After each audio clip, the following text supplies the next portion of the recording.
हमारे भारत का BrahMos missile attack इतना घातक था कि डर के मारे फट्टू वसीम मुनीर बंकर में जाकर छुप गया।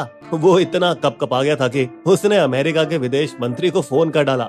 रूबियो साहब, हमें सीज फायर चाहिए, क्या आप भारत से बात कर सकते हैं? और ये सही भी था, क्योंकि इस मुर्गे मुनीर की हालत खराब जो होने वाली थी। दोस्तों, ये वही जिहादी जनरल था जिसने पाकिस्तानी आतंकवादियों को भेजकर भारतीय हिंदुओं के खिलाफ अटैक कराया था। तो अब सवाल ये है कि ये सब हुआ कैसे? 7 मई की रात को भारत के सफल ऑपरेशन सिंदूर के बाद अमेरिका जाग गया था और उसके विदेश मंत्री मार्को रूबियो ने दोनों देश को कॉल किया। क्यों भाई, ये लड़ाई बढ़ाने की क्या जरूरत है?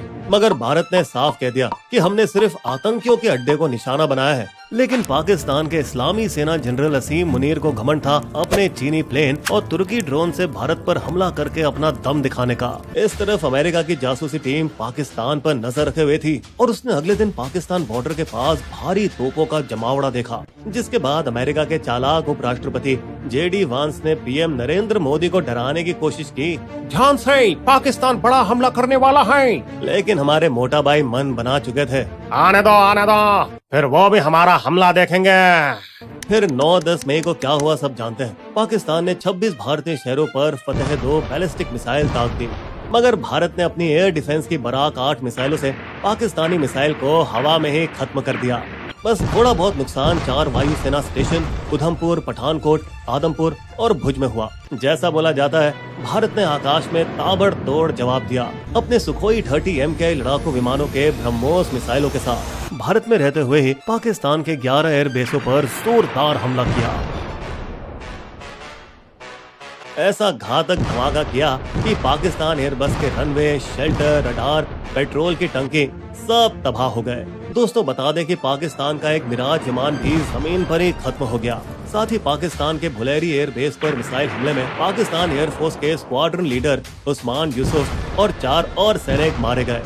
सैटेलाइट से मिली पहले और बाद की तस्वीरों ने भारत की जवाबी कार्रवाई में विनाश का सबूत भी दिया, जिस बात को अब न्यूयॉर्क टाइम्स ने भी सही ठहराया है कि भारत के हमलों से ज्यादा नुकसान पहुंचा है वही पाकिस्तान के हमलों से काफी कम। और यहाँ इस तरफ भारत के INS विक्रांत ने लड़ाकू जेट्स और हेलीकॉप्टर से लैस अरब सागर में ही पाकिस्तान के विमानों को अपने पाकिस्तान में ही छुपे रहने पर मजबूर कर दिया।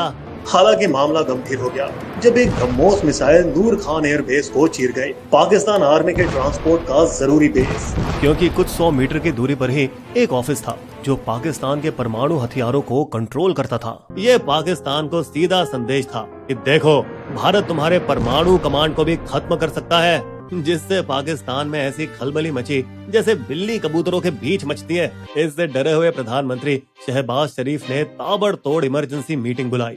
खतरे की घंटी तो दोस्तों अमेरिका के पेंटागन तक भी बजी कि कहीं परमाणु युद्ध न हो जाए। इसी मिसाइल अटैक के डर से माना जाता है कि फट्टू असीम मुनीर अपने हेडक्वार्टर के बंकर में जाकर दुबक कर छिप गए और डर के मारे उसने अमेरिका के विदेश मंत्री को फोन कर दिया। रूबियो साहब, हमें सीज फायर चाहिए, क्या आप भारत से बात कर सकते हैं? अब इस मुर्गे मुनीर की बुरी हालत होने वाली थी।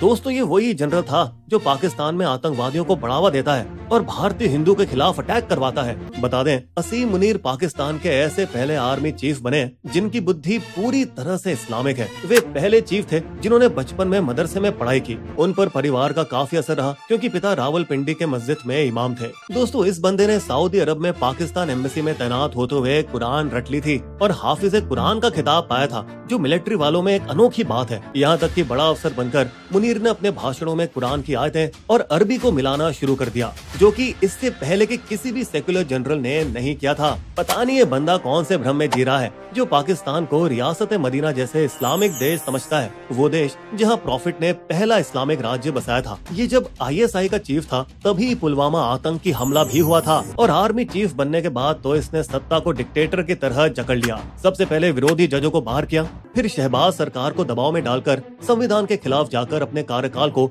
इसने 2027 तक बढ़ा दिया। इसने इन्वेस्टमेंट काउंसिल को हथियाकर पाकिस्तान की अर्थव्यवस्था को अपने हाथ में ले लिया।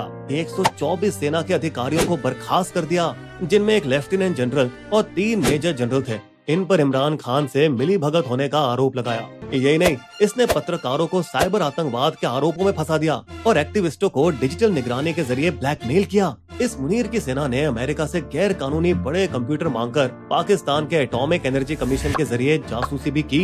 एक और जिहादी बिजनेसमैन उबैदुल्ला सैयद के जरिए, जिसको 2021 में इस अपराध के लिए अमेरिकी जेल में डाला गया था। इसके बावजूद उसकी कंपनी ने 2024 के शुरुआती महीनों में एक अमेरिकी मैक्सार टेक्नोलॉजीज नामक कंपनी के साथ पार्टनरशिप की। और बता दें, एक साल बाद 2025 के फरवरी अप्रैल में उस अमेरिकी कंपनी को एक ही टाइप के 12 ऑर्डर आए जो पहले कभी नहीं हुआ था। और जानते हैं दोस्तों, ये ऑर्डर किसके थे? कश्मीर के पहलगाम एरिया के सैटेलाइट से लिए गए फोटोज, जो कि माना जाता है कि इन फोटोज का इस्तेमाल आतंकवादियों ने पहलगाम के घने जंगलों के रास्तों को मैप करने के लिए इस्तेमाल किया था। तो इससे हम कह सकते हैं कि शायद पाकिस्तानी सेना भी इसमें सीधे शामिल हो।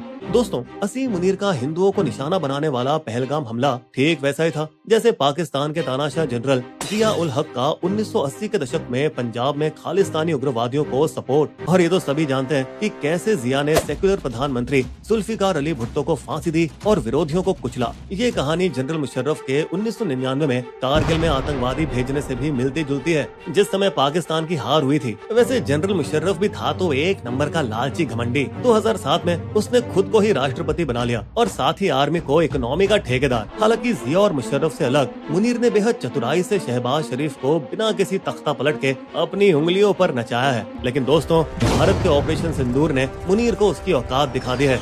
जब मुनीर उस समय कजाकिस्तान में लड़ाकू विमानों की डील कर रहा था, उसे अचानक पाकिस्तान वापस लौटने के लिए मजबूर होना पड़ा। इस बंदे ने तैयारियां तो एकदम तुरंत शुरू की थी, कराची से 2000 किलोमीटर दूर बॉर्डर पर लड़ाकू विमान भेजकर। पर अब तो सबको पता ही चल गया है कि ये रणनीति अगले 2 से 3 दिनों में फेल हो गई थी। दोस्तों, इस सब से पाकिस्तान का कट्टरपन भी सामने आया जब उसने पूंछ बॉर्डर के पास गुरुद्वारों, चर्चों और मंदिरों पर गोलीबारी की। ज्यादा शर्मनाक बात यह थी कि सीनियर पाकिस्तानी मिलिट्री और पंजाब पुलिस के अफसर आतंकवादियों के अंतिम संस्कार में मौजूद थे। पर इसमें कोई हैरानी वाली बात नहीं है, क्योंकि पाकिस्तानी आर्मी के चेहरे और स्पोक्स पर्सन अहमद शरीफ चौधरी को आतंकी का बेटा कहा जाता है, क्योंकि उनके पिता Sultan Bashiruddin Mahmood Osama bin Laden को न्यूक्लियर सीक्रेट पास किया करते थे। देखिए दोस्तों, पाकिस्तानी लोग सोशल मीडिया पर कितनी भी चौधरी गिरी दिखा लें और फिर चाहे हमारे कमेंट सेक्शन में भी, पर मुनीर जानता है कि अब वो कमजोर हो चुका है और उसकी सेना की छवि बद से बदतर हो चुकी है।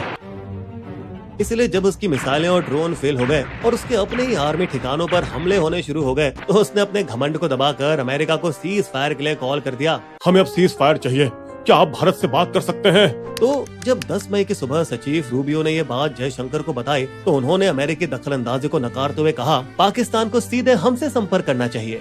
जिसके बाद 12:30 बजे उसी दोपहर पाकिस्तान के डीजीएमओ ने भारतीय डीजीएमओ को पहली बार फोन किया। सीज फायर कर लेते हैं। मुझे युद्ध समिति से निर्देश लेने होंगे। लेकिन दोस्तों, पीएमओ से सीज फायर को मंजूरी की कोई खबर नहीं आई और फिर 2:45 बजे भारत ने फिर तड़ाक से हमला किया, जिसके 15 मिनट के अंदर ही फिर से पाकिस्तान के डीजीएमओ का फोन आया। अब बस कीजिए, बहुत हो चुका है, अब सीज फायर कर लेते हैं। तो आखिरकार 10 मई 5 बजे से सीज फायर पर सहमति बनी।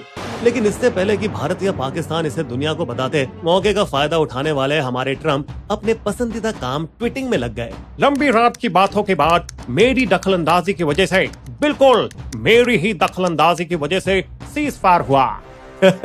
यार, लगता है कि ट्रम्प नोबेल शांति पुरस्कार पाने के लिए बेताब है, क्योंकि वो रूस और यूक्रेन के बीच भी शांति का समझौता कराने की कोशिश कर रहे हैं, साथ ही इजराइल और हमास के बीच गाजा में भी। इसके साथ ही उन्होंने कश्मीर के मुद्दे को अंतर्राष्ट्रीय बनाने की कोशिश की।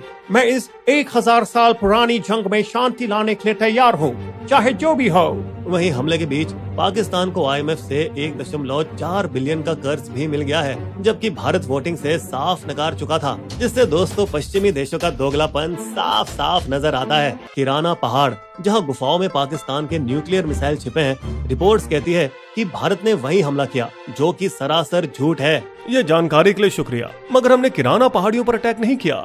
हमने तो सरगोदा एयर बेस को मारा, जो कि किराना फैसिलिटी से 20 किलोमीटर दूर है।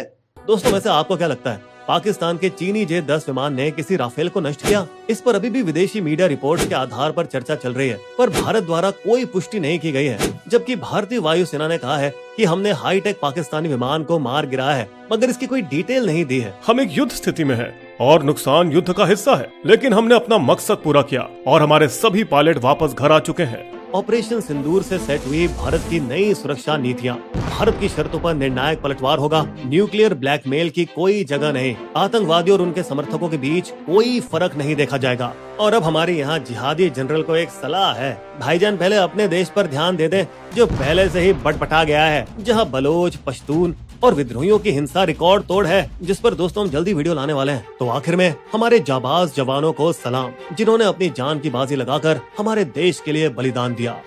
बिस्बो की शायरी। ऑपरेशन सिंदूर से कांप गया मुनीर, पहले अकड़ा फिरता था कागज वो वीर, गिड़गिड़ाता पहुंच गया भारत के वो द्वार, झेल नहीं पाएंगे हम, रहम करो सरकार। हमारे वीडियो कंटेंट के सोर्सेस आपको डिस्क्रिप्शन में मिल जाएंगे।